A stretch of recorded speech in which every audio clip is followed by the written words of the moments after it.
In this video, I'm going to be giving you a variety of examples of how you can use crystals in your self-care practice and for self-care in general. Now that looks different for everyone, so in this video I'm not going to be going into my personal beliefs about crystals. I am going to give you some examples from my personal practice, but I'm not going to go into beliefs or how-tos or instructions or anything like that.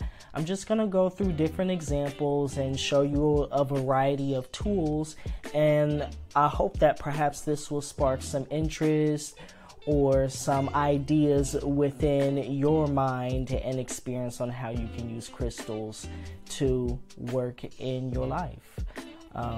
But before we get started, make sure you go ahead and hit that subscribe button and the bell icon so you can get notifications on all future videos. And of course, as always, I have my notes here. I have divided this video down into 4 different sections. Number 1 is going to be crystal tools. Then we're going to visit water safe crystals and uses. Number 3 is going to be talismans and jewelry. And number 4 is going to be uses for raw crystals. So let's go ahead and get started. Okay, in our section 1, we're going to go through a variety of crystal tools. So I actually made like a little table down here only to discover that when I turn on the camera that you all actually can't even see that. So that's fine. We're going to play show and tell, and I'm going to hold some things up. So one of the tools that I often talk about here on Higher Alignment is journaling. I think that a lot of people are interested in journaling, and there are a lot of uses for journals, lots of different types of prompts and exercises. So if you're someone who likes to use a journal for any type of self-care purpose, then you should think about using crystals on your pens, like crystal pens. There are a variety of different styles and different types. Of course, lots of different types of crystals. This is a pyrite. A lot of times people use pyrite for like money manifestation and for action and movement, prosperity. So this is a gold pen with pyrite on it. This actually comes from HIYERAlignment.com. So if you like any of the tools that you see here, you can check those out on HIYERAlignment.com. But in the same area of journaling, a lot of people do a lot of reading. Clearly, I do a lot of reading. So we often need something to hold our spot. So you can introduce crystals in your bookmarks for when you're reading. I know a lot of us probably read a lot of books at one time. So you're marking your place in one book so that you don't forget while you switch to another. So crystals on your bookmarks, and you can even use them in your journals, are a good way to bring crystals into your self-care practice. Let's see. So for a lot of people, they like to use incense. I love incense. They are one of my favorite tools to kind of enhance my self-care practice. I call it setting the mood. So here I'm pretty sure I have a few videos on developing self-care practices that stick. Now I always talk about setting the mood.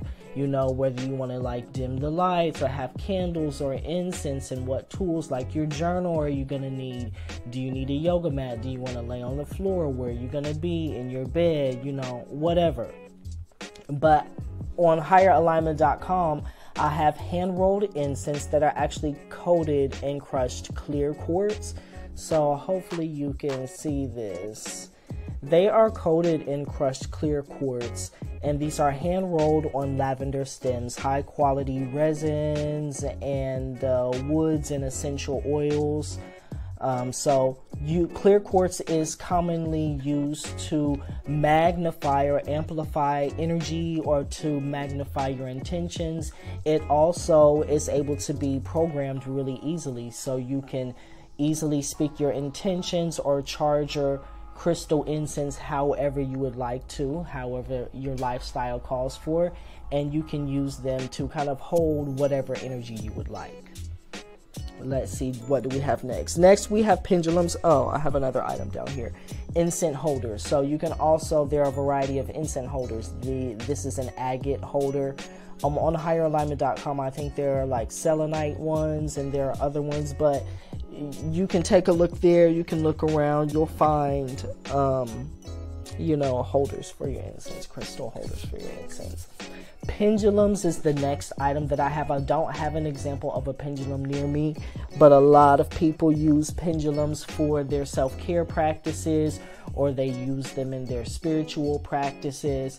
And the last thing that I have for you in this section is going to be crystal spoons. So if you're someone who likes to drink tea, here I have some example of tea. It is the fall spiced pear cider tea on HIYERAlignment.com, and there are tea sets. They actually have crystal spoons that come with them, and the herbs or the rock sugar. But this is a citrine used commonly for manifestation and power and money, you know, hopefully in a positive direction. But hopefully this section gave you some examples on how you can use crystals as a variety of tools. And let's go ahead and move on to water safe crystals and uses in that area. The next area that we have, this one is going to be on water safe crystals and uses. I'm not going to go through water safe crystals. So I will just preface this by saying not all crystals are minerals. You know, they are from the earth, and not everything is supposed to come in contact with water like that. So I would highly advise that you research the crystal if you're going to be putting it in some type of liquid or in some type of water, to see if that is safe. And even if it's not safe, if other people have done it, what happened. You know, sometimes curiosity kills the cat. So you may want to take a journey down that road, but I would highly advise that you be well informed before putting crystals in water and doing things like that. Like I have a friend, and he had a pyrite and he put it in water, and it was just in there for forever, you know. And I think it was a lot of it, and it started to make a smell. And then, you know, I've had pyrite in water before, and it kind of breaks down over time. I left it outside, and it got some rain in it, but it was in a cup that had some rain in it. But let's talk about the first purpose. So baths and showers. So here I have an elite noble shungite, and this is a great crystal for EMF protection, but it also helps to purify and to cleanse. A lot of people use this as a way to purify and cleanse water. I would still not advise like consuming or drinking that water. You know, I'm not going to tell you to do that. But I do actually use crystals like this as a part of baths. If you're not someone who takes baths, you can also, if you have like a little rack in your shower, you can also put the crystals there. Also, there are people who do things like at the river or at the beach or at the ocean. I guess the beach is the ocean. Maybe there are different types of beaches.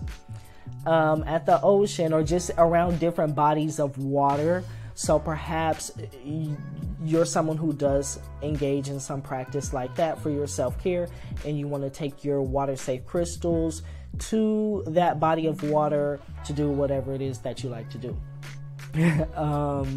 So then on the flip side of water, we can also think about oil. A lot of people in their self-care practice, maybe they like to nourish their physical body, and they like to do things like rubbing oil on their body, or just that's a part of their getting, you know, ready for the day preparations. But you may want to include water safe crystals in your oils. Like however you store your oils, you can put your crystal, like if you take it and put it in a jar or a glass or whatever you put it in, you can put your crystals inside of there as well. So the third category, or the third use that I have for you, is going to be things like talismans and jewelry. Now this is very, very popular. That's why I put it a little bit further down on the list, because I wanted to give you hopefully the tool section, perhaps gave you something that you didn't think about before. But a lot of people are fond of wearing their crystals as talismans or as jewelry. And I think that's a wonderful practice. That's exactly what I do as well. I've broken this section down into 2 different areas. And at the top of my notes, I have functionality bolded because I'll talk about that. I do think that the functionality or whatever you're going to be using the crystal for, it's nice. It's not a must-have, but it's nice if it can play also a factor in the style of jewelry. But we'll talk about that. So the first area, I have to promote a certain energy. So most of the time people use like a crystal necklace. So I have some examples here. Here's a lepidolite one. Lepidolite actually has lithium in it, and lithium is a chemical that is commonly used in a lot of antidepressants and mood stabilizers.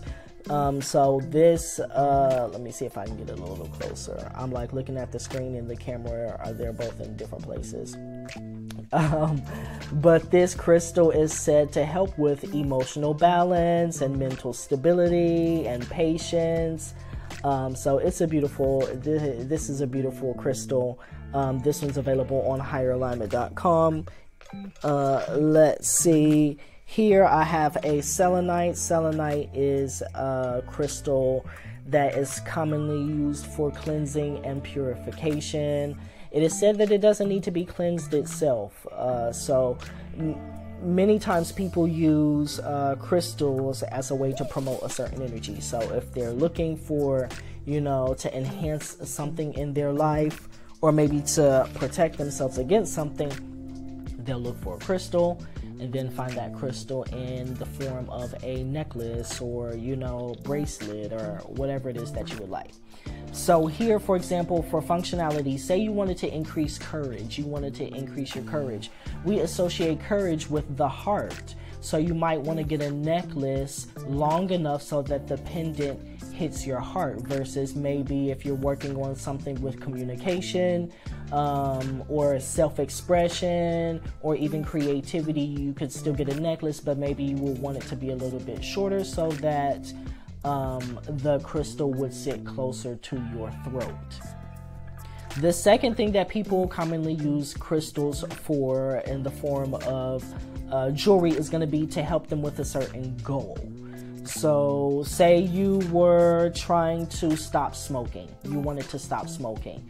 I would suggest wearing a crystal ring. I should have got an example of a ring, but I don't have one near me. I would use, for example, a crystal ring, especially if perhaps you smoke. I don't know how, I don't smoke, so I don't know how people smoke their, you know, cigarettes. But if you smoke, some people smoke their cigarette like this. I would get a ring and put it on either one of these fingers.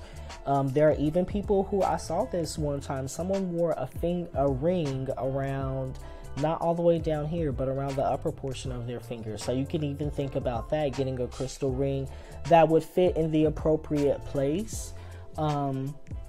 But maybe you're trying to enhance something else, or to help you with your patience or something like that. So you can consider getting some crystal jewelry for either of those purposes. And then the fourth category that I have, I just put raw. I made this one as raw crystals because there are a lot of uses that I could think about crystals for that they don't actually have a certain form like that. So this section is going to be called raw crystals. The first example that I have for you is crystal gridding. So here I have a crystal grid. This one's wooden. But people put crystals on top of these. So I have used these before. They've been a part of my self-care practice. Perhaps I'm doing something on my altar and I set up a crystal grid with a certain intention. And I'll leave that there for however long. Different people do different things, I'm assuming, so you can look up how to use a crystal grid to find a variety of ways to do that. But you can get a crystal grid and use raw crystals they have different patterns on them. So lots of them have different patterns and they're made of different materials. The second thing that I have for you is going to be dream work and lucid dreaming. Now, of course, if you are familiar with higher alignment and what I do here, then you know I am a practitioner of dream work and lucid dreaming, and that is something that I teach you how to do here on Higher Alignment. So if you're interested in that, perhaps you already know about lucid dreaming. Maybe you're working on your wild technique, your wake-induced lucid dreaming technique. And a way that you can work on that is by holding the crystal in your hand as you're falling asleep or as you're relaxing, you know, and try to really increase your awareness or your focus on that crystal so you can use it as an anchor. I also have Yoga Nidra on my list. That's something we're going to begin exploring here as a self-care practice. And if you are a part of the Dark Art Self-Care series, if you see this in November, December, or January 2022, 2023, then you'll be hearing me talk about that. And I'll include the link in the description box. But we're going to be working on practicing Yoga Nidra for self-care. And so a Yoga Nidra practice could look very similar of holding that raw crystal. You could even use this like a crystal talisman. Once again, a crystal piece of jewelry. Here's one of my personal ones, a black quartz with a gold sheen obsidian. But say I wore this around my neck just for safekeeping, but when I practice Yoga Nidra, like on the beach or in the forest, maybe I have a practice where I'm holding my crystal and using that as an anchor. Okay. You can also use crystals as ingredients in other practices. For example, if you're someone who makes like mojo bags, sometimes mojo bags, they have different elemental items in there, and I'm pretty sure there are other practices from various traditions around the world that have something like that. A lot of people do different types of rituals and ritual work. And even things that are coming to my mind right now are even like gua sha. Image of a gua sha just came into my mind. I don't have one. But even like facial rollers, I guess I could have put that there under crystal tools. We're making a trip back around. But those things also came into my mind. Massage wands, gua sha, facial rollers, those types of things. Just an image of that came into my mind. So maybe that was like the universe saying, don't forget these. So hopefully though this video has given you some examples of different purposes that you were unaware of before. If you liked any of these tools, please check out HIYERAlignment.com. all of the crystal jewelry and the incense, those are all handmade by yours truly. So check me out, see what I got going on. But even outside of the examples that I gave you in this video, hopefully it just opened your mind to a little bit more to see other uses for crystals, or you know, if you're just getting into crystals, then a good, you know, intro into what you can use them for. So if you found this content and this information valuable, please once again go ahead and hit that subscribe button and the bell icon so you can get notifications on all future videos, and take a look at the variety of tools that I have here on the Higher Alignment YouTube channel. And don't forget to check out HIYERAlignment.com if you're looking for any crystal tools.